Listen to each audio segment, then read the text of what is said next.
Patuloy po nating tinitignan yung 2 Samuel chapter 16. At katulad po ng atin pong napag-aralan noong last week, ay nakita po natin yung pwedeng gawin ng pride or yung pagmamataas, yung kapangahasan sa katauhan. At makikita po natin ito, 'di ba, sa katauhan po nitong si Absalom. Wala siyang pagpapahalaga, 'di ba, doon po sa nararamdaman or mararamdaman ng kanya pong ama. At maaring pwede naman natin sabihin na maging si David din naman, 'di ba, ay hindi rin nagpahalaga sa nararamdaman, 'di ba, ng kanya pong mga anak. Nakita rin po natin kung papaano po niya binigyan din, 'di ba, ng pighati yung mga anak po niya, especially dito po sa magkapatid na si Absalom at saka si Tamar. At may mga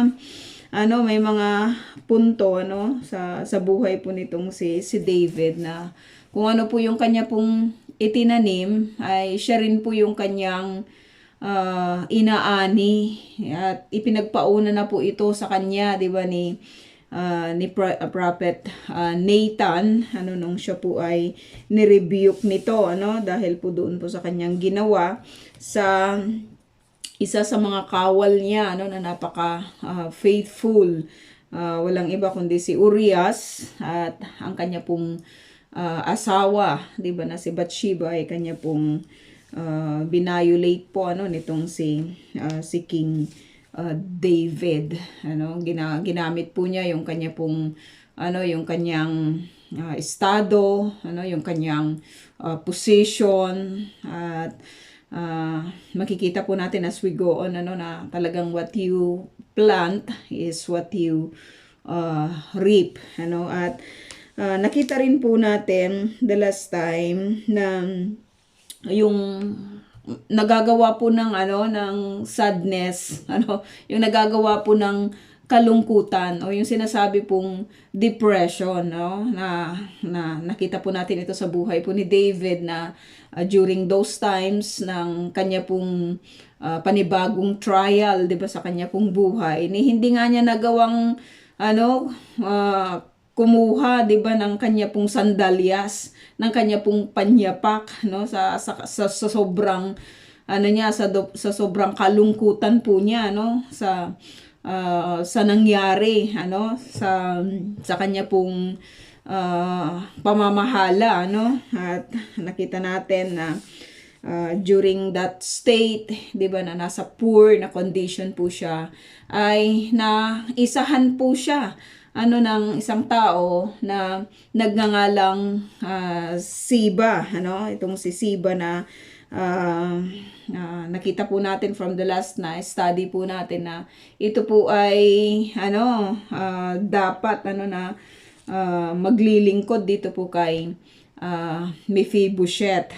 Pero nakita natin na as we go on sa atin pong pag-aaral, especially sa chapter 19, na may deception na nangyari between Siba at saka itong si Mephibosheth, At tignan po natin as we go on sa atin pong pag-aaral na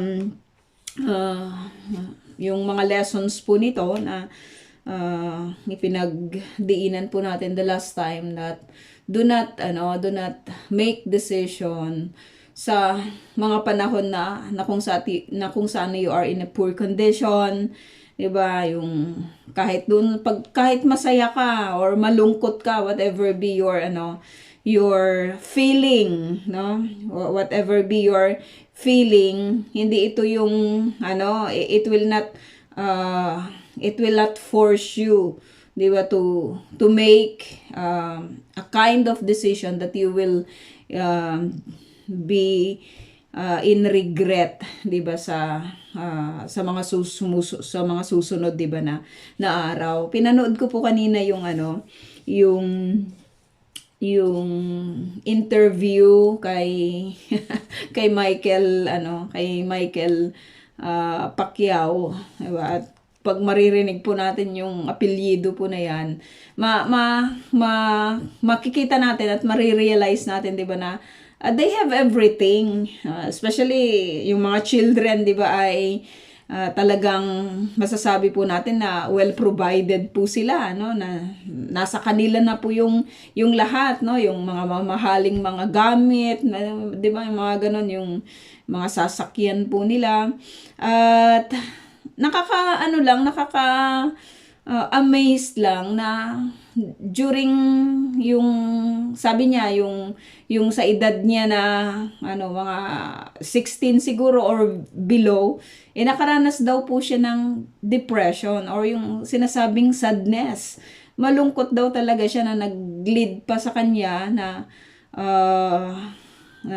yung patayin yung kanyang sarili, mag-commit ng suicide, no?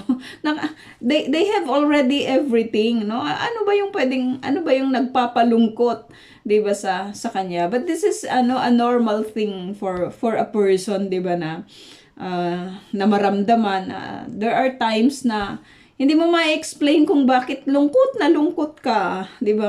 May mga ganun, I don't know if you have that feeling, pero maraming beses sa akin na ganun po yung minsan na nararamdaman ko, no, especially kapag may mga problema. Pero itong si Michael, paano mo masasabing malulungkot ito? Di ba, nasa kanila yung lahat ng means, but that is the reality, di ba, ng buhay na ito. Kaya nabanggit po niya doon po sa kanyang interview, di ba, na do not let your feeling determine your actions.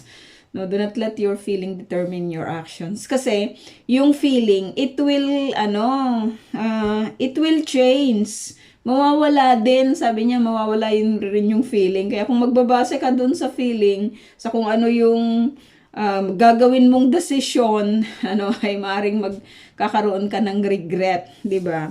Later on. At nakita po natin 'yan sa buhay po ni David. Agad-agad siyang nagsabi, lahat na ng ari-arian ni Mephibosheth Siba ay sa iyo na, no? Kung baga grinab po nitong si Siba yung opportunity na itong si David ay nasa ganung kalagayan, lungkot na lungkot. Tapos bigla mong pinakitaan, 'di ba, ng favor, nagdala ka ng lahat ng kanya pong mga pangangailangan, nanira ka pa ng tao, and see what slander can do, 'di ba, sa life ng isang tao, no? Dito po kay Mephibosheth, siniraan po niya, 'di ba, siniraan nitong si Siba si Mephibosheth. At kung nasa tamang pag-iisip po itong si David, iisipin niya talaga na hindi yung nagagawa ni Mephibosheth. Paano naman yun gagawin ni Mephibosheth? 'Di ba? Hindi nga niya kayang ipagtanggol, 'di ba, yung kanyang sarili, tapos magde-desire pa siya, 'di ba, sa throne. At hindi naman iniwan ni David, 'di ba, yung throne. Nakita po natin na inagaw po ito ng kanyang anak.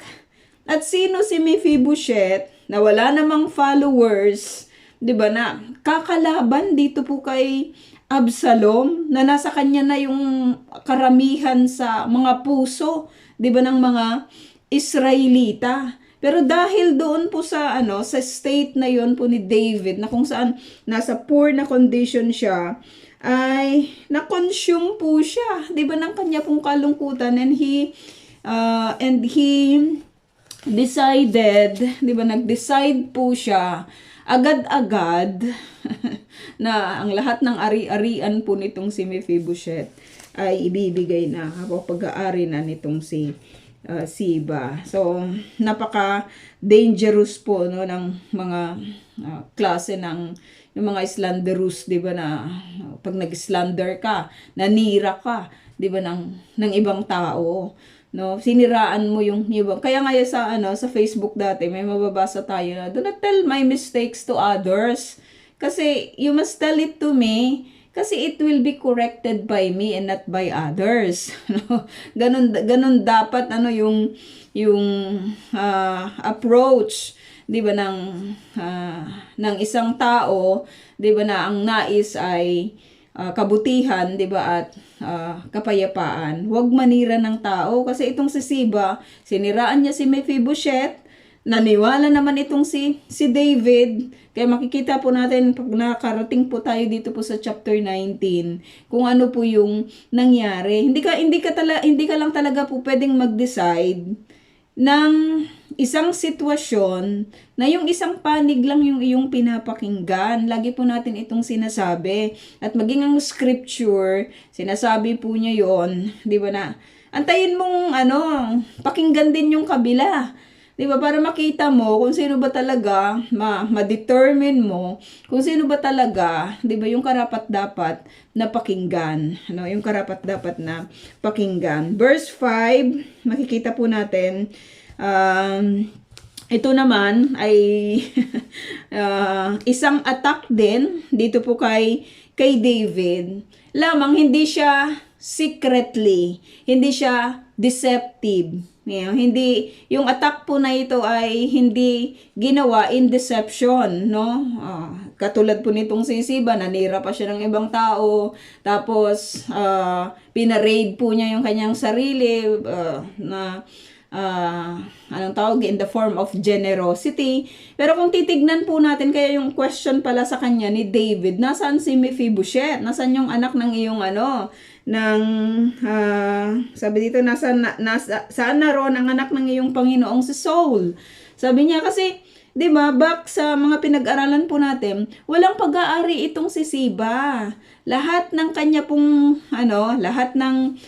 pagtatrabahuan, ito po ay isasubmit niya dito po kay Mephibosheth. Si Mephibosheth po yung magiging amo po niya. And here, makikita po natin, nakita mo itong katiwala mo, di ba? Nakita mo itong katiwala mo. Syempre tatanungin mo yung kanyang yung amo niya, kung lahat ba ng mga prepare nitong si Siba alam ng amo, di ba? Or alam ba nitong si Mephibosheth? Alam ba niya na ganito yung prepare mo, at doon pumasok, 'di ba, yung paninira nitong si Siba, sa kanyang amo, 'di ba? Or dito sinasabi sa anak, 'di ba, ng kanya pong Panginoon na si Saul. Verse 5, sabi dito, nang papalapit na sa Bahurim si Haring David, sabi dito, pinapakita lang po sa atin, 'di ba, ng scripture na siya pa rin yung hari, 'di ba? Hindi siya na-demote, no? I-demote man po siya ni Absalom, pero lagi pong ipapaalala po sa atin ng scripture as we are reading this, na yung description po sa kanya, nakakabit po sa kanya pong pangalan is hari pa rin siya. Siya pa rin yung hari na pinili, 'di ba, nitong si Yahweh, no? Sabi dito, isang kamag-anak ni Saul. Ayan na naman. Isang kamag-anak ni Saul, ka-encounter lang natin, 'di ba, ng paninira dito po kay Mephibosheth. Kasi bakit paninira yung sinasabi po natin? Kasi doon po sa chapter 19, nakita po natin yung side nitong si Mephibosheth, 'di ba? Nakita natin yung side niya na kahit doon po sa kanyang doon sa sa judgment po nitong si David, sabi niya, hati na kayo sa property. 'Di ba? Kasi yun na yung nasabi ko, at nakabase ito, 'di ba, sa law po nila sa Deuteronomy. Kaya itong account po na ito, maaring dito po kinuha ni Solomon, 'di ba? Parang nakita po niya siguro sa pattern na ito na maganda yung resulta. So maaring ganun po, doon sa case ng nag-aaway na babae, 'di ba, tungkol sa kanila pong anak, pinaghati po yon. At nakita po natin na sabi ng tunay na ina, 'di ba, hindi sa kanya na lang po para mabuhay, 'di ba, yung yung bata. Itong si Mephibosheth, sabi ni Solomon sa kanila, siya yung tunay na ina, 'di ba, yung nagparaya. So dito sa sa account po ni Mephibosheth, sabi ni Mephibosheth, sa kanya na lang po 'yon. 'Di ba, ang mahalaga sa akin, nakabalik po ang aking hari. Nakabalik kayo, 'di ba, Haring David. Mas mahalaga, 'di ba, dito po kay Mephibosheth, ulitin po natin na nasa tabi po niya, nakikita po niya, nasa ruling po niya, 'di ba, yung kanyang hari. Kaysa sa anumang bagay, 'di ba, na pinag-interesan nitong si Siba, masiba siya. So ito na naman isang kamag-anak ni Saul. 'Di ba? Hindi natin ito kilala, hindi ito ipinakilala sa atin beforehand, 'di ba, ng scripture. Dito natin siya makikilala, na ang kanya pong pangalan, sabi dito ay si Simei, sabi dito, kamag-anak ni Saul ang lumabas sa lansangan, sabi dito, na nagmumura, minumura po niya itong si David. Ito'y si Simei, sabi dito, na anak ni Gera. So, itong si Simei, anak po ito ni Gera, lumabas po ito sa lansangan, nung papalapit na po si na David sa Bahurim, sa lugar po ng Bahurim, nagmumura yung tao na ito. At ano po yung kanyang ginagawa pa? Pinagbabato niya si David, 'di ba? At ang mga tauhan nito. So yung tao po na ito, na si Simei, makikita po natin through his actions na punong-puno po siya ng anger. Bakit ba nagagalit minsan yung isang tao, Bakit ba? Ito, yung actions pa niya ay hindi karapat-dapat, 'di ba? Pinagbabato niya si David at ang kanya pong mga kasama. Kahit sabi dito, napapaligiran ng hari ng kanyang mga bantay at kawal. Wala siyang takot. 'Di ba? Wala siyang takot na pagbabatuhin yung hari kahit nakapaligid pa dito, napapaligiran yung hari ng kanyang mga bantay at yung mga kawal. At yung mga bantay na ito at yung mga kawal ay hindi sila mga pipitsuging mga kawal, 'di ba? Mga bihasa po ito sa pakikipaglaban. Pero grabe yung ginagawa po nitong si Simei, na dahil po doon po sa kanyang anger, minumura po niya yung hari, 'di ba? Minumura po niya itong si King David, minumura niya itong si King David. At sabi dito, ano pa yung kanyang ginagawa? 7. So this is an open attack. Itong si Siba, ulitin ko po, yung kanya pong attack is deceptive. Nadali itong si David. 'Di ba? Nadali itong si David, nakapag-decision siya ng hindi inaasahan. Ito naman kayang open attack. 'Di ba? Madalas nadadali po tayo, 'di ba, sa mga deceptive, 'di ba, na mga pamamaraan, 'di ba, ng mga tao na nanloloko sa atin. 'Di ba, yung usapan po natin sa plot, yung mga kaibigan, 'di ba, minsan yung mga trust issue. Madalas tayo doon na nadadali. Pero dito sa open attack, mga kapatid, paano natin ito i-handle? Paano ka mag-handle sa mga open na attacks, 'di ba, sa buhay mo? Naranasan mo na ba 'yun, yung open talaga na atake sa iyo? Harap-harapan talaga, na pagwiwikaan ka, mumurahin ka, 'di ba, ng kung ano-anong mga masasakit, 'di ba, na mga pananalita, sasaktan ka, 'di ba, nasubukan niyo na ba 'yun, na talagang hindi ka lang minura, kundi talagang sinaktan ka pa, 'di ba? Physically, ito bato bato yung pinag-uusapan. So syempre, kung hari yung iyong binabato, sasanggain niyon ng mga bantay, 'di ba, ng kanyang mga kawal, 'di ba? Hindi nila hayaan na mabato, 'di ba, yung hari, or masaktan yung hari. Madalas na yung mga nagbabantay, 'di ba, or nakapaligid doon po sa hari, ang siya pong masasaktan, ang siyang unang masasaktan, At tignan pa natin kung ano po yung kanyang ginagawa. Ganito, ano yung kanyang isinisigaw? Sabi niya, ganito ang kanyang isinisigaw. Lumayas ka. Ang sakit na ano to Napakasakit ito na na marinig. Diba? Yung alam mo yan, yung papalayasin ka. Have you ever experienced that? Diba? Yung papalayasin ka, no? May mga ganon, na nangyayari minsan, sa buhay, sa buhay ng isang tao. Hindi lang minsan niya sasabihin, lumayas ka. Lumayas ka. Diba? Lumayas ka. Sabi dito, lumayas ka. Nasaan ka? Lumayas ka, sabi niya. Mamamatay tao. Talagang may tandang may exclamation mark pa, ang scripture, sa pagbabanggit sa mga words po na ito. So, kung ito ay di-deliver mo with your anger, with your wrath, diba? With your heart of yung unforgiveness, unforgiving, diba? Yung puso po ng mga tao, na madalas nagbibitaw, diba? Ng mga ganito pong mga pananalita. So, makikita po natin na talagang masakit ito, na marinig. Isa kang hari. Tapos ganito yung iyong maririnig sa isang kamag-anak, 'di ba, ni Saul. Ayan. Wait lang mga kapatid. At anong nangyayari?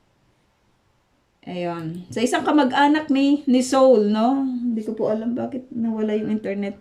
Sabi dito, hindi lang yun, lumayas ka, sabi niya. Mamamatay tao. Ano pa? Kriminal. Kriminal, sabi niya. Kriminal. Grabe yung mga wordings na ito, ni Simei. Dito po kay Haring David. Pero, may katotohanan po ba yung mga words na ito na kanya pong binabanggit? Makikita po natin na nung nag-aspire si David na i-build, diba, yung temple, ano ang sabi sa kanya ni Yahweh? Hindi ka pwede kasi maraming blood sa iyong hand. So, mamamatay tao nga siya. At kung ibabase naman natin sa ginawa po niya kay Urias, mamamatay tao talaga siya. Hindi lang kay Urias, kundi maging doon sa mga pinuno, 'di ba, na isinacrifice po nila para lang mamatay itong si Urias. Mamamatay tao nga talaga siya.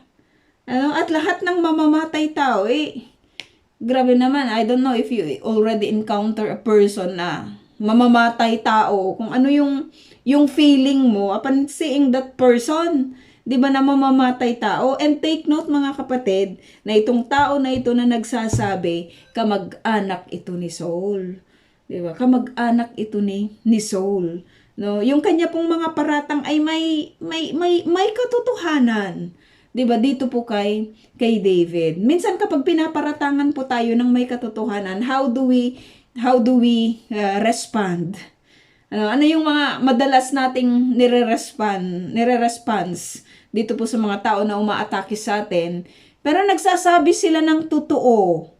Magsasabi sila ng totoo, Partly true. May mga tao naman na hindi totoo, 'di ba, yung kanila pong mga paratang. Pero ito, yung paratang po na ito, 'di ba, ay totoo. Totoo lang talaga kay David. Kriminal. Kriminal sa ang parte, 'di ba? Sa kay Urias, kay Urias. Kriminal naman talaga siya.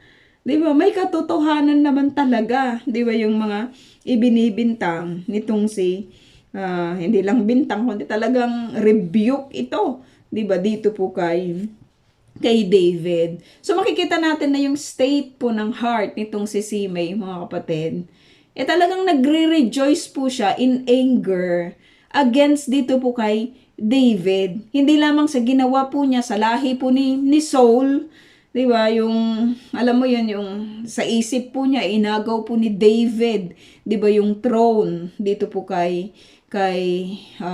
Saul. Pero nakita po natin as we study, 'di ba? Yung mga studies natin, hindi naman po 'yun totoo. So may partly true, may partly naman na hindi totoo, 'di ba? Dito po sa mga binabanggit nitong si May, no? At sabi dito, naghiganti na sa iyo si Yahweh. Grabe, no? Dahil sa pagpatay sa sambahayan ni Saul at sa pag-agaw sa kanyang trono. Ngayon, ini-invoke po niya yung pangalan po ni Yahweh. No? Ini-invoke po niya yung pangalan po ni Yahweh. No? Sinasabi niya dito kay King David, naghiganti na sa iyo si Yahweh. At kung titignan po natin, di ba? Sabi dito, ibinigay na kay Absalom ang kanyang kaharian. Na, ibinigay na kay Absalom ang kanyang kaharian. Tapos na ang malalagayang araw mo, isa kang mamamatay tao. Di ba? Isa kang mamamatay tao. Mapapansin mo, di ba, kahit naman po sa kapanahunan ngayon, marami pong mga tao minsan ang nag-i-invoke, 'di ba, sa pangalan po ni Yahweh. Bakit kailangan bakit madalas na ginagamit po yung pangalan po ni Yahweh, 'di ba, sa mga ganito pong mga instances, no? Itong si Simei, ginamit po niya, no, yung pangalan po ni Yahweh. Nagiganti na sa iyo, 'di ba, si Yahweh. Sabi niya, nakita na yung sitwasyon na ito. Hirap na itong si David. Wala pa nga sa sandalias, di ba? Itong si David, di ba? Malungkot yung kanya pong, malungkot yung ayos niya. Di ba? Alam mo yun, yung talagang natanggal siya, di ba? Mula po doon po sa kanyang comfort na zone. Tapos i-invoke mo yung pangalan ni Yahweh na siya yung dahilan, 'di ba, na siya yung naghiganti na, 'di ba, sa mga ginawa ni David sa kanyang buhay, no? Kasi kapag gagamitin po natin yung pangalan po ni Yahweh, 'di ba, it will add something, 'di ba, na parang it will add authenticity, 'di ba, doon po sa claim doon sa kanyang claim, no? Kini-claim po niya na yung mga nangyayari dito po kay David ay naghiganti na si Yahweh. Walang po pwedeng maghiganti, 'di ba, sa mga kamag-anak po nitong si Saul, dahil nakita po natin yung resulta din ng disobedience po nitong si Saul. Kaya si Yahweh na,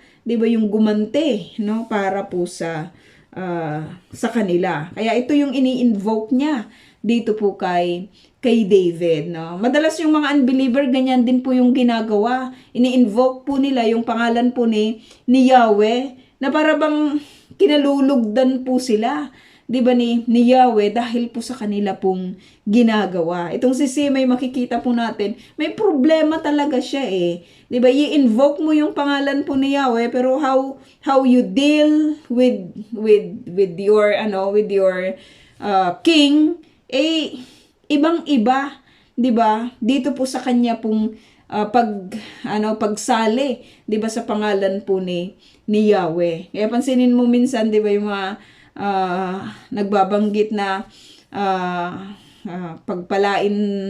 pagpalain ka nawa, 'di ba, ng Diyos. Paano mo masasabi yun, naggumagawa ito ng kasalanan, 'di ba? O kaya sasabihin na paparusahan ka paparusahan ka ng Diyos. Pero makikita mo na how the way He treats other people, 'di ba, ay ibang-iba naman doon sa nais, 'di ba, ng Panginoon, no? Mahilig ang taong mag-invoke, mahilig ang taong gumamit sa pangalan ng Diyos, 'di ba? Na yung mga madalas na sinasabi, alam ng Lord, 'di ba? maintindihan ako ng Lord. Yung mga ganong mga instances, di ba? Pero ito po ay, against, di ba, sa nais po, ng Panginoon. Kaya tignan natin, sabi dito, verse 9, sinabi ni Abisai, mahal na hari, sabi niya, bakit pumapayag kayong lapastanganin ng hampas lupang ito? Diba? Itong si Abisai hindi na nakapagtimpe. Diba? Hindi na nakapagtimpe. Sinabi po niya, kinwestiyon na itong si David. Bakit kayo pumapayag? Diba na lapastanganin kayo? Ang description niya sa taong ito ay hampas lupa.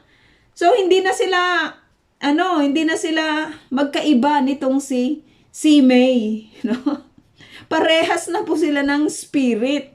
Kumbaga, papatulan mo yung isang taong punong-puno po ng anger, 'di ba? Na nakanti rin yung pride po nitong si Abisai, 'di ba? Kaya papatulan na niya itong si Simei. Madalas ganyan po yung ginagawa ng karamihan na kapag inaatake po sila openly, iaatakihin din po nila yon openly, no? Laban-laban, 'di ba? Laban-laban, harap-harapan, 'di ba, yung kanila pong gagawing paglalaban. So kung ganun po yung description nitong si Simei na kriminal ka, alam mo ang description naman ni Abisai sa kanya, hampas lupa, 'di ba? Wala kang kwenta, walang kwentang tao, 'di ba? Itong si Simei, no? So yung mga atake po nila ay alam po natin na hindi po ito kinalulugdan, 'di ba, ng Panginoon, no? Yung magmaliit ka, 'di ba, sa kapwa mo nilalang or sa kapwa na nilalang, 'di ba, ng Diyos, no? Madalas ganun po yung ginagawa ng karamihan, no? Na kapag inatake po sila openly, gaganti po sila. Huwag mo kong kakantihin, 'di ba? Kasi kung mabait ka, mabait din ako sa iyo. Pero kapag yung sinasabi nila, kapag hindi ka mabuti, hindi rin ako mas higit na hindi mabuti, 'di ba, sa iyo, no? Kung mumurahin mo ako, ang tingin ko naman sa iyo, hampas lupa. Itong si Abisai, ganun po, no, yung kanyang ginawa, no? Sabi niya, ipahintulot po ninyong tagpasin ko ang kanyang ulo. Di ba? Ipahintulot po ninyo, mahal na hari, no? Tagpasin ko yung ulo ng hampas lupa na ito. Sino siya para para lapastanganin kayo? Sino ba siya? Di ba? Kumbaga, tinitignan nitong si Abisai, walang kwenta yung taong ito, tapos lalapastanganin kayo? Tagpasin ko na lang yung kanyang ulo, di ba, para tumigil na siya.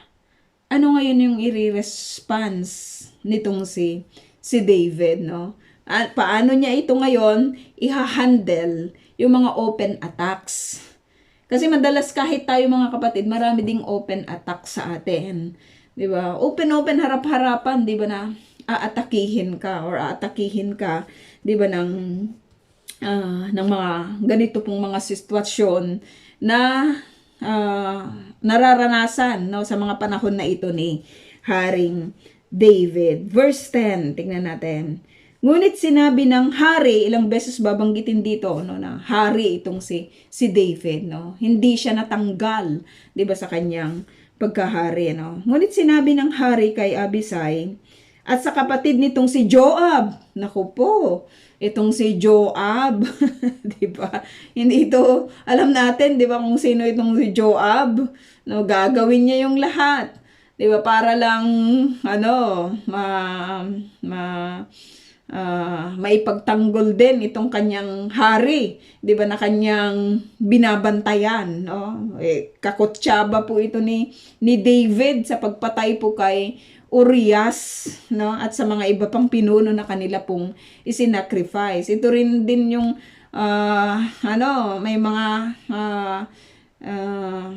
may mga pinatay na rin po ito, 'di ba, itong si Joab, no? Sabi dito, huwag kayong makialam. Huwag kayong makialam. Sabi niya dito sa magkapatid, kung iniutos ni Yahweh kay Simei na sumpain ako sinong may karapatang sumaway sa kanya? Nakaka-amaze lang kung paano po tinignan ni David yung open attack sa kanya. Di ba? Nakaka-amaze lang talaga na sabi niya dito sa magkapatid na narindi na, 'di ba, sa ginagawa po nitong si Simay, patahimikin na lang 'yan, 'di ba?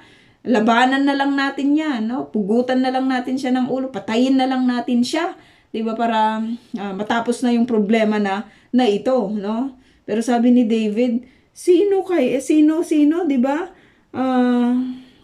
Sinong may karapatang sumuway sa kanya? Kung iniuutos, tinitignan po ni David na yung mga ginagawa po ni Simei sa kanya, 'di ba? Ay sabi dito, utos ni Yahweh sa kanya. Kasi 'di ba, nabanggit ko po kanina mga kapatid na may katotohanan yung binabanggit ni Simei eh. Naalala natin na nung ni-rebuke si David, ni-rebuke ni Nathan, 'di ba, si David.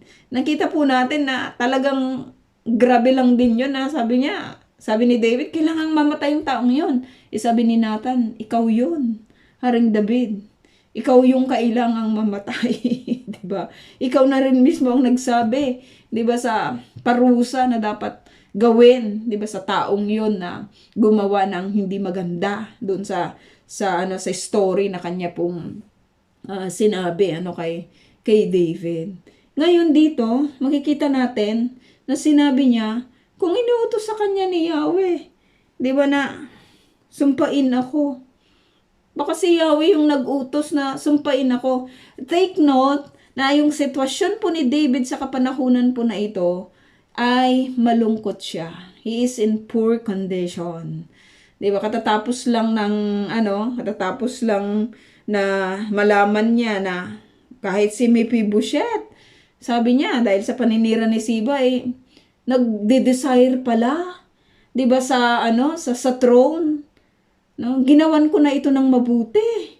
Binigay ko na lahat yung mga dapat niyang manahin sa kanyang lolo na si Saul.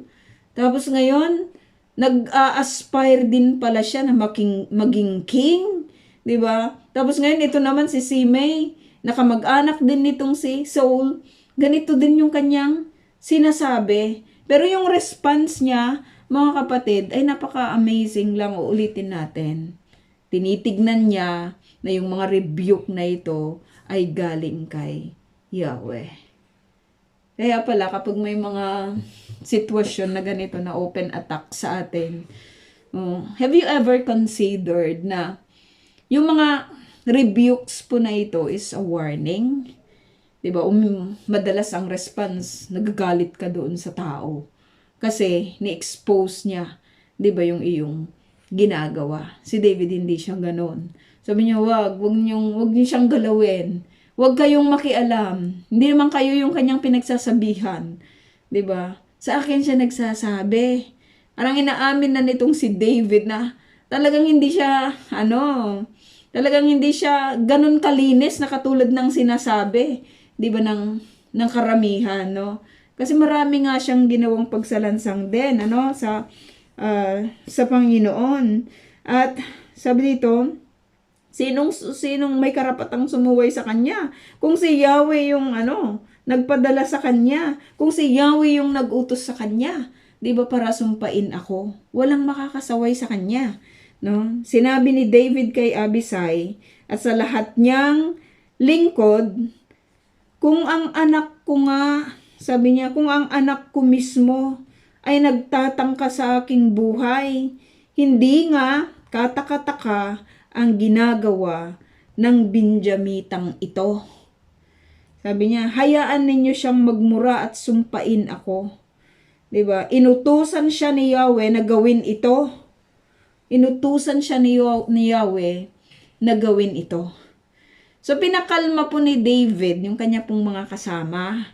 Especially dito po sa magkapatid na si Abisai at saka itong si Joab. No, na sila yung si Joab, di ba, siya yung pinaka-leader, di ba, ng army ni David. Kinalma siya. Anong makikita po natin doon, mga kapatid? No? Dito sa action ni David, ano yung nakita po natin? Di ba? Anong nakita natin? Sabi niya, di ba, maliit lang na bagay ito. Mas may malaki akong problema. Di ba? Si Absalom. Di ba? Si Absalom nga na anak ko. Iyon yung pinakamalaking problema. Ito, hayaan nyo na si Simei. Di ba? Magmura sa akin. Pagbabatuhin ako. No? Hayaan nyo na siya. Kasi, sabi niya, ito ay no? Kung si Yahweh yung nagpadala dito, tatanggapin ko, no? What a heart, 'di ba? Dito po kay David, no? Na pinipili niya kung ano yung kanyang pinapatulan. Hindi lahat ng attacks kailangan mong patulan. Kaya nga hindi lahat ng asong kumakahol, 'di ba? Kailangan mong yung term na ganon, yung hindi lahat ng may term na gano'n yung asong kumakahol, 'di ba, sa lansangan, kailangan mong batuhin, 'di ba? Kailangan mong harapin kasi yung ibang mga aso hindi naman yan nangangagat, nagtatahol-tahol lang, 'di ba? Pero hindi naman sila kumakagat, no? Kung lahat ng aso papatulan mo yung ganon, madidelay yung madidelay yung iyong paglakad, 'di ba? Madidelay ka sa yung pupuntahan. Kasi hindi lang isang aso yung madadaanan mo. Ganyan din sa buhay ng mga mananampalataya, 'di ba mga kapatid? Marami kang mga madadaanan na mga tao. May mga tao na katulad po nitong si Siba, 'di ba, na masiba, 'di ba, sa kung anong meron ka, lulukohin ka, 'di ba, para makuha niya kung ano yung gusto niyang kunin, 'di ba, sa iyo. Meron din katulad nitong si Simei, 'di ba, na mura ng mura, 'di ba, sasaktan ka physically, emotionally, 'di ba, yung mga ganitong klase ng attacks, no? At kung papatulan mo yung lahat ng iyon, masisira lang talaga yung isang tao. Masisira lang kung lahat na lang ng negative comments ay kanyang papatulan. Masisira yung isang tao na lahat na lang ng sitwasyon na naka-hurt sa kanya, 'di ba? Sa kanyang feeling, papatulan niya. 'Di ba? Papatulan niya. Si David, sabi niya, hayaan niyo na si Simei, sabi niya, may mas mahigit tayong problema, itong si Absalom. 'Di ba? Alam ni David i-identify kung ano yung dapat niyang harapin at kung ano yung hindi. Kasi hindi lahat ng attacks, 'di ba, kailangan harapin. Hindi lahat ng paninira kailangan mong harapin. Kasi marami 'yan. 'Di ba? Marami 'yan. Hindi lahat ng kaya nga sabi, 'di ba? Do not depend on your feeling. Kasi yung feeling nawawala 'yan. Nawawala, no? Nagbabago, nag-fade. Do not let your feeling determine your actions, no? Do not let your feeling determine your actions. Sabi niya, hayaan niya siya. Kung magmura siya, kung sumpain ako, inutusan siya ni Yahweh na gawin ito sa akin. Bakit, David? Bakit? Kasi, sabi niya, baka naman kahabagan ako ni Yahweh sa kalagayang ito. Sabi niya, at pagpalain ako sa halip na sumpain. Grabing yun grabing stand yun ng isang tao na ako, ayaw kong minumura ako 'di ba? Sakit kaya ng pag minumura ka. Pero si David, 'di ba, yung stand niya, 'di ba? Hindi ko alam ko kung ano yung papatulan ko. At masasakit man yung kanyang salita, hayaan mo na kung inutos sa kanya ni Yahweh na gawin ito kasi sinabi niya, 'di ba? In-invoke kanina ni Simei yung pangalan ni Yahweh. Hayaan na. Baka sakaling sa pamamagitan nito, sabi niya, mahabag sa akin si Yahweh. Si Yahweh yung magtatanggol sa akin. Si Yahweh yung magtataas sa akin. 'Di ba? Alam ni Yahweh yung puso ko. Alam niya na hindi naman ako perfecto. 'Di ba? Alam niya na na talagang marami akong ginawang mga kasalanan. Deserve ko yung mga ganitong mga pananalita, 'di ba? Hindi ako gagawa ng kahit na anuman in response sa kanyang mga sinasabi sa akin. Baka sa kanitong kalagayan, sabi niya, mahabag sa akin si Yahweh. Kasi kung papatol ka kapatid, mahabag ba si Yahweh sa'yo? Diba? Mahabag ba si Yahweh kapag pinatulan natin yung lahat ng mga taong naka-hurt, diba, sa ating feelings? Diba? Mahabag ba si Yahweh sa ganung kalagayan? Diba na kahit i-invoke natin yung pangalan ni Yahweh na katulad po nitong si May, mahabag ba si Yahweh sa actions na ginagawa nitong si May? Diba? At mahabag din ba si Yahweh kina Abisai at Joab kapag tinagpas nila, kapag pinatay nila itong si May? Diba? Mahabag ba si Yahweh kay David kapag inutos niya dito kay Joab at kay Abisai na patayin na at patahimikin itong si May?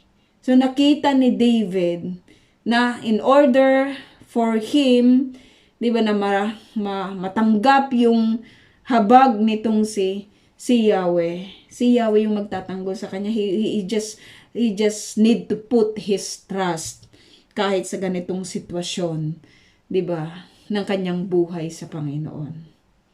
Sino yung katulad niya? Di ba? Sino yung katulad niya? Minsan kasi pag nag-hurt tayo, no, hindi na lang natin sinasabi, pero hurt tayo. Nahabag din ba si Yahweh kapag ikaw ay nahihirapan? Di ba? At kapag ikaw ay nagtatanim, di ba, ng iyong galit, di ba, sa iyong kapwa, hindi rin yun mahabag. No? May mga biblical verses na sasabi kung may galit ka, kung may inis ka, kung may tampo ka, di ba? You need to talk to the person. At kapag hindi nakinig, magdala ka ng dalawa. At kapag hindi pa rin nakinig, you need to tell to the church. No? Yan po yung sabi sa scripture. So yung habag ni Yahweh, yung tinignan ni David sa ganitong klase, di ba, ng sitwasyon sa kanya pong buhay. Grabe yun Grabe lang talaga na actions yun. Sino yung pwedeng gumawa nun? Di ba? Kaya nyo po bang gawin yun, mga kapatid? Di ba, nakaka-encourage lang, na sa ganito palang mga sitwasyon, we need to focus on the grace of God. Kasi, di ba, kapag naka-focus tayo doon sa grace or doon sa habag, di ba, ng Panginoon, hindi tayo gagawa din ng mga bagay, di ba, na magkaka-hurt din, di ba, sa mga tao na katulad po nitong si May, di ba, nang sasakit ng kanya pong mga sinasabi, no? So the next time pala na hurt tayo, di ba, ng mga words, physical man yan or emotional man yan, maganda na ang titignan pala natin is the grace of God, no, na sa habag pala ng Panginoon, magagawa po nating magpatawad. 'Di ba? Magagawa po nating i-consider, 'di ba, na yung tao na ito ay may pinagdadaanan, yung tao na ito ay hindi niya alam yung kanyang ginagawa, yung tao na ito ay may pinaghuhugutan, 'di ba? Tanging grasya lang talaga ng Panginoon ang pwedeng mag-control nun, 'di ba? Tanging grasya lamang ng Panginoon ang pwedeng mag-control, 'di ba, sa bawat sitwasyon ng atin pong buhay, no? Sabi ni David, mas may malaking problema si Absalom, yung anak ko. Kaya yung anak ko nga, sabi niya ganon, yung anak ko nga mismo ang nagtatangka sa aking buhay. Hindi nga katakataka ang ginagawa ng Benjamitang ito, no? Napaka-failure na father nitong si David, na pati yung sarili po niyang anak, siya po yung sa kanya, siya po yung umaagaw, umaagaw, 'di ba, sa kanyang trono, no? Sabi dito, hayaan ninyo siyang magmura at supain ako. Inutusan siya ni Yahweh na gawin ito. Baka naman kahabagan ako ni Yahweh sa kalagayang ito. At pagpalain ako sa halip na sumpain. Bakit? Kasi hindi ka pumatol Hindi niya pinatulan itong si May, no? Hindi pinatulan. At maraming mga ganyan, 'di ba, na description ng scripture na yung nagpapakumbaba, itinataas, 'di ba, ng Panginoon. Kasi pagpapatulan mo, pagmamataas na din 'yon. Paano 'yan? Pinagtanggol ko lang naman yung aking sarili. Kahabag-haba, kapuri-puri ba? 'Di ba? Yung gagawin nila David sa pagpatay dito kay Simei, 'di ba? Na mag-isa lang, no? Pero din, no, may kasalanan din itong si Simei. Kung titignan natin, may karapatan si David, 'di ba? Napatahimikin ito, pero hindi po 'yun yung pinili ni David, no? Hindi niya pinili na saktan yung tao na ito. Sabi niya, hayaan niyo na lang. So maraming mga instances sa buhay natin na hayaan na lang natin din pala. 'Di ba? Yung mga ganitong kahit yung mga taong naka-hurt sa atin, maganda rin pala na i-release na lang natin sila, 'di ba, sa Panginoon. I-release natin yung hurt, 'di ba? I-release natin yung pain, 'di ba, na kanila pong ginawa sa atin, no? Sa Panginoon, no? Sa Lord, no? At sabi dito, patuloy sa paglakad sina David at ang kanyang mga tauhan. Samantalang sa gilid ng burol, sa tapat nila'y sumasabay si Simei. Hindi tumitigil itong si Simei, no? Talagang patuloy siya sa pagmumura. Patuloy siya sa kanyang mga allegations, sa kanyang mga accusations, partly true and partly not true, 'di ba? Ang partly not true doon yung sinasabi niya, 'di ba, na inagaw nitong si David ang trono ni Saul, no? Hindi po 'yun totoo. At nakita natin na hindi nga niya makayang i-touch, 'di ba, yung sabi anointed, 'di ba, ng God. Sino yung nag-touch sa anointed ni God? Si God mismo yung nag-touch. 'Di ba? Si God mismo yung nag-end, 'di ba, sa ruling nitong si Saul. Hindi ito tumitigil, sabi si Simei, sa kanyang panlalait, pambabato at pagsasaboy ng alikabok sa dakong kinaroroonan nila sa kapatagan. Hindi siya tumitigil. No, talagang nag-i-invoke siya ng alam mo 'yon, yung nagfa-fire up siya, 'di ba, ng anger. No, nakaranas na po ba kayo ng ganon, na may mga tao talaga na wala nang ginawa kung hindi makipag-argument, 'di ba? Hindi naman dapat pagdiskusyonan, pero gustong-gusto na may mga diskusyon, 'di ba? Hanggang sa yung ini-initiate ka, 'di ba, na magalit, at kapag ikaw na yung galit, sila na yung victim. Sila na yung biktima. Pero kung titignan natin yung yung sitwasyon, sila yung nagtitrigger para ikaw ay magalit. 'Di ba? Para ikaw ay magalit, katulad din ng si Simei. Kagalit-galit po yung kanyang ginawa, kagalit-galit yung kanyang ginagawa. Hindi lamang verbal yung kanyang attack, nambabato pa siya, nananaboy pa, nagsasaboy pa siya, no? Nagsasaboy pa siya ng alikabok doon sa dakong kinaroroon. Wala man lang respeto.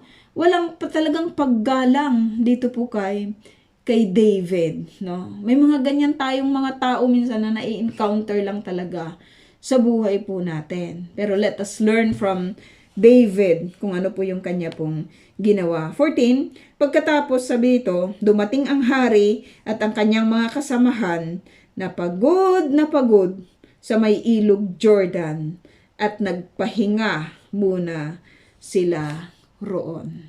Nagpahinga muna sila roon. Makakapagpahinga ka ba? 'Di ba? Sa ganitong klase ng kalagayan. Pero sina David, makikita po natin na sabi dito, nagpahinga sila.